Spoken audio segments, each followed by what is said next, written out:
Toulouse. The clean room is gone. A single hypersonic glide vehicle struck the target 7 minutes after launch.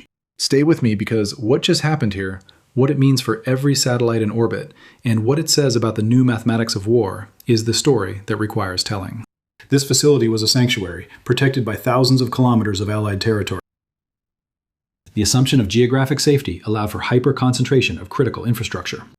The most advanced military reconnaissance satellites for all of Europe were born in this one place.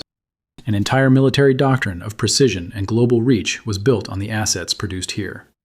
A doctrine built on the belief that these assets were indefinitely replenishable.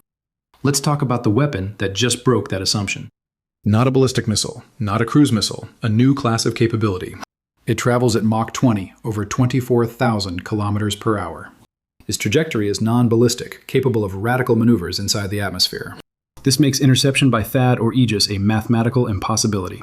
The warning time collapses. The decision window is near zero. The sanctuary is gone. Let's talk about the target they chose. This is the integration hub for Europe's most critical space systems. The Galileo constellation, Europe's answer to GPS, was assembled here. The Composante Spatiale Optique, or CSO, France's sharpest military eyes in orbit. All of them depend on the specialized clean rooms and vacuum chambers inside this one building. The strike was not aimed at the building, it was aimed at the capability. Let's talk about the math, the depletion math. A single military reconnaissance satellite takes 18 to 36 months to build.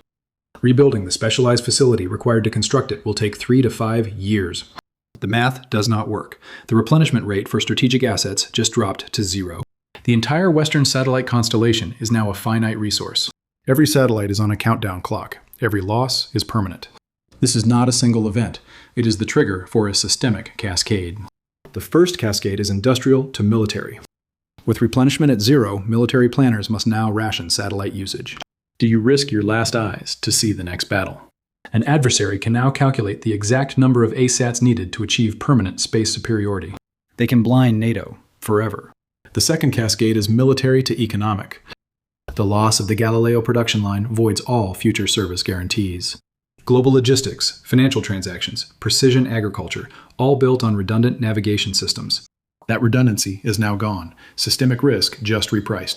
The third cascade is economic to diplomatic. The strike proves that no target in NATO is safe. The credibility of Article 5 is questioned, not the will to respond, the ability to prevent. The attacker gains immense leverage, proving they can cripple the alliance with a single conventional shot. Let's talk about the structural revelation. The entire architecture of Western security was built on strategic depth. The idea that the core industrial base was untouchable by conventional weapons. Hypersonic weapons turned that depth into a flat line. The Toulouse facility was not just a factory, it was a load-bearing pier for the entire system. Designed for efficiency, concentrated talent and capital. This created a catastrophic single point of failure. The most critical infrastructure was not the satellite in orbit. It was the fragile, irreplaceable cleanroom on the ground. Consider the timeline of escalation. T36 months. The vulnerability analysis begins. The adversary identifies the West's load-bearing industrial pier. T12 months. The hypersonic weapon achieves operational capability. T72 hours. A geopolitical crisis erupts. T1 hour. The preemptive strike is authorized.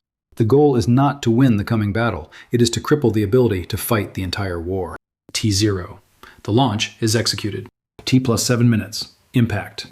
The attrition model of World War I has now been applied to space. Instead of grinding down armies, you grind down the industrial base that sustains them. This is not about destroying the Arrow, it is about destroying the Fletcher. There is no other facility that can absorb this loss. The frantic effort to build redundant supply chains would take a decade. The West spent trillions on carriers and fighter wings. The entire edifice depended on the eyes and ears built in one unacknowledged, vulnerable room. From this morning forward, the foundational assumptions are broken. The sanctuary of strategic depth is a concept from a previous war. The thermal bridge has been crossed. The integration that provided efficiency now guarantees a cascading, catastrophic failure. Here is what this means.